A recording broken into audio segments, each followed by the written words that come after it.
So first of all, congratulations on making the very exciting decision to have a home birth. I know from experience, this is a really miraculous environment for a birth experience if it's a situation that you feel safe with, and if you have determined with a care provider that you are a good candidate for a home birth. Of course, it's not a good option for everyone, but if it's safe for you and you are called to it, it is amazing. And so I wanted to cover some of the things that you'll need to check off of your list to help to ensure that you have a happy, healthy home birth, with a birth at a birth center or a hospital. So often this kind of checklist is made for us. The doctor tells you what you need to do, the midwife tells you what you need to do. With a home birth, your home birth midwives will help to guide you, but there's kind of more in your court to take care of. So speaking of care providers, the first thing that you need to do is find a home birth midwife who is qualified and certified and can ensure that you are safe. I'm personally not a proponent of unassisted birth. I think it is really essential to have a qualified professional there just in case something happens. Somebody that knows what a sign of a potential challenge is, and they can ensure that you transfer to the hospital if needed or if any other care is required. But for the most part, home birth midwives, they're just in the background. They're making sure that baby's doing okay, mom is supported, but they're not intervening much. They're just allowing that natural dance of birth to unfold. And of course, they provide you with regular prenatal support and postpartum support as well. So to find that, that great fit, I recommend, using good old Google, but also asking different people in your area who have had a home birth, who they recommend, who they like, and then certainly interviewing a few different options to make sure that the person or the team that you select are people that you feel really, really comfortable with. Next, you want to choose the actual space within your home that you want to set up for the birth. Ideally, it's right next to a bathroom and is, number one, a comfortable space for you. If you are going to have a birth tub, you also want to make sure there's space to inflate the tub. Or of course, if your bathroom has a tub and that's where you want to be, great. Okay, next, if you are going to have that birth tub, ask your midwives who they recommend ordering or purchasing a tub from. Sometimes midwives, they have tubs that they're able to lend you or allow you to rent from them. You'll also need a hose and a shower hose adapter. You'll need to assemble the birth supplies. Most midwives have a kit that they want you to order, and they'll tell you where to order that from. In addition to that, you'll want to make sure you have a birth ball, sanitized sheets, a plastic bottom sheet, towels, receiving blankets, the pre-made birth kit that I mentioned, your favorite essential oils and a diffuser, perineal massage oil. Some people like birthing jewelry and like a focal point to look at. I mentioned sanitized sheets. So what I recommend is getting a pair of or a set of sheets that you do not mind getting stains on, preferably like a nice old soft pair of sheets. Washing them and then storing them in an airtight container so they stay sanitized between now and when you actually go into labor. The plastic bottom sheet is to put down on either the bed or the couch or whatever it is you'll be laying on, resting on when you're birthing, to make sure that blood, other Birthing fluids don't get on your furniture. And then with the towels, the receiving blankets, any baby clothes, you also want to wash those as well. Store those in an airtight container. And if you can, it's nice to gather all these birth supplies and store them close to that birthing space. So when it's go time, everything is ready to go. The people supporting you through the birth know exactly where all the supplies are and they can get it all set up. With the birthing tub, it's good to do a run through with it. Ideally a couple weeks before your due date to make sure that there's no holes in the tub, that whoever's helping you knows how to fill up the tub, that you're actually comfortable in the tub.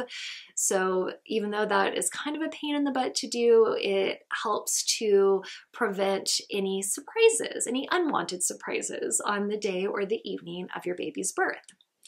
Okay, so next you want to declutter the space that you're going to be birthing in, because clutter, it takes up a lot of energy.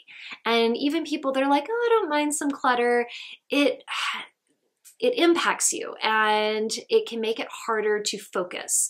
And if, for example, your midwives have a hard time focusing in a cluttered space, that clutter can impact them as well. So you'll do yourself and everybody that will be supporting you during labor a big service by decluttering that space, ideally decluttering your whole home if you can.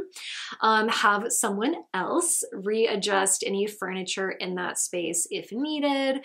For example, if you need to make sure that there is room for that birth tub or anything else you want in the room.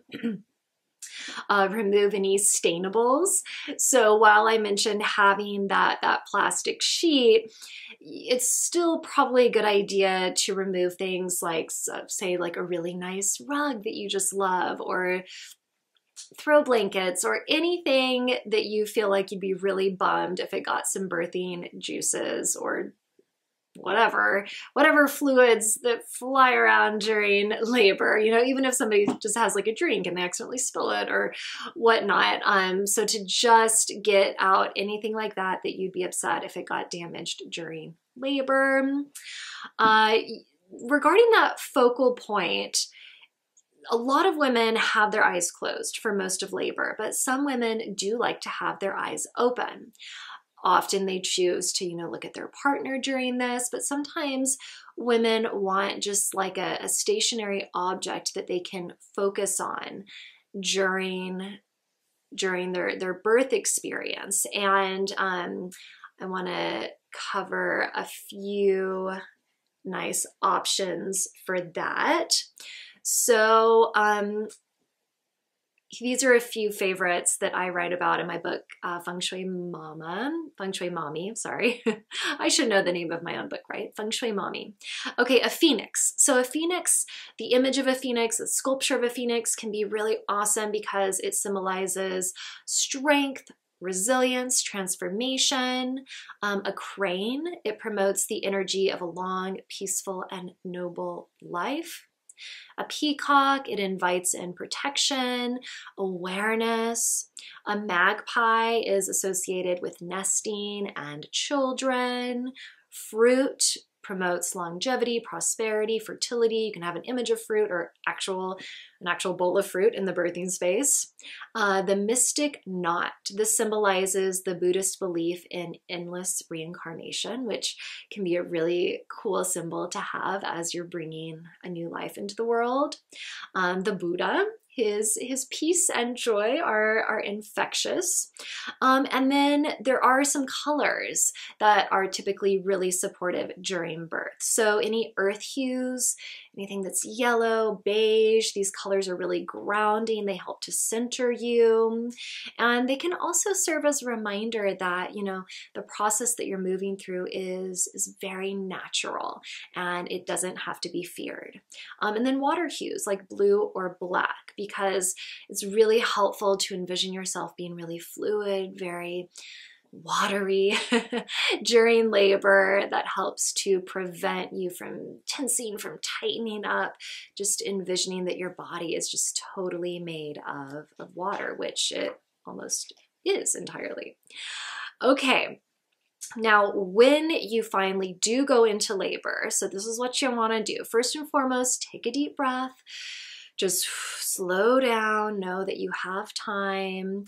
Go ahead and rest, take a shower, a bath, eat, just really nourish yourself. Call your care provider when you're ready. And they'll probably let you know, like, okay, when, say, for example, your surges or your contractions are 4 to 5 minutes apart, lasting for a minute, and that's been happening for at least an hour, that's when we'll come. So let us know when that happens. And then you can start tracking your surges on an app on your phone. If you have a doula, go ahead and call that doula. Have them come as soon as you're ready to have that support. I would recommend not calling any other family members until you 100% know that the baby is coming. And you can also decide to wait until the baby actually arrives to let anybody know that you are in labor, unless, of course, you actually want any of those people present at the birth. And then you want to prep the bed, put or have somebody else ideally prep the bed or the couch or wherever you think you're going to be spending a lot of time during labor. This means putting on that plastic sheet, and then those old sheets, maybe putting waterproof liners onto some pillows, just making the birth space really nice, really soothing, setting up the birth tub as well. And then as much as you can, just settling into the space, starting to utilize your birthing tools, getting into comfortable positions, doing that deep breathing, any visualizations, and just setting the intention that you are going to have an amazing, healthy, happy home birth experience. If you have any questions at all, feel free to reach out in the comments below.